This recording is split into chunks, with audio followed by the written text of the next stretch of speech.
భారతదేశంలో టెక్నాలజీ భవిష్యత్తు కొత్త దశలోకి అడుగుపెడుతున్న వేళ ఏఐ మరియు డిజిటల్ సాంకేతికతలో భారీ పెట్టుబడులను ఆకర్షిస్తూ ముందుకు దూసుకెళ్తోంది ఆంధ్రప్రదేశ్.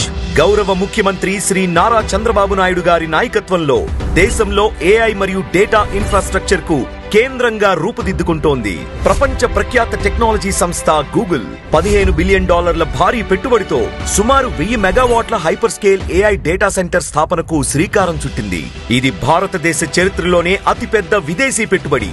గూగుల్, అదానీ, ఎయిర్టెల్ వంటి గ్లోబల్ సంస్థల భాగస్వామ్యాలతో ఆంధ్రప్రదేశ్ ఇప్పుడు భారతదేశంలో తొలి గిగావాట్ స్థాయి ఏఐ అండ్ క్లౌడ్ హబ్ గా అవతరిస్తోంది. విశాఖపట్నంను ప్రపంచ స్థాయి క్లౌడ్ ఏఐ సేవలకు కేంద్రంగా మారుస్తూ భవిష్యత్తు నైపుణ్యాలకు, స్టార్టప్స్ కు, పరిశోధనకు ఒక శక్తివంతమైన ఇకోసిస్టమ్ ను నిర్మిస్తోంది. స్పీడ్ ఆఫ్ డూయింగ్ బిజినెస్ తో వేగవంతమైన అనుమతులు, పారదర్శక విధానాలు, అందుకే ప్రపంచ స్థాయి పెట్టుబడులు ఆంధ్రప్రదేశ్ వైపు మళ్లుతున్నాయి.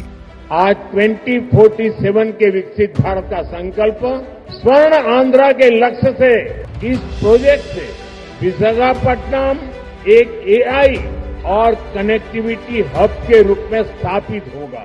चंद्रबाबू के विजन की भूरी भूरी प्रशंसा करता हूं.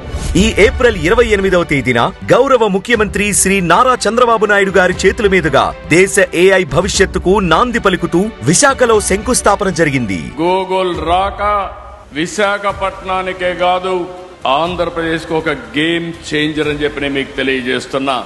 యువత భవిష్యత్తును మార్చే లక్ష్యంతో భారీ పెట్టుబడులను ఆకర్షిస్తూ రాష్ట్రంలో 20 లక్షల ఉద్యోగాల కల్పన దిశగా దూసుకెళ్తోంది కూటమి ప్రభుత్వం.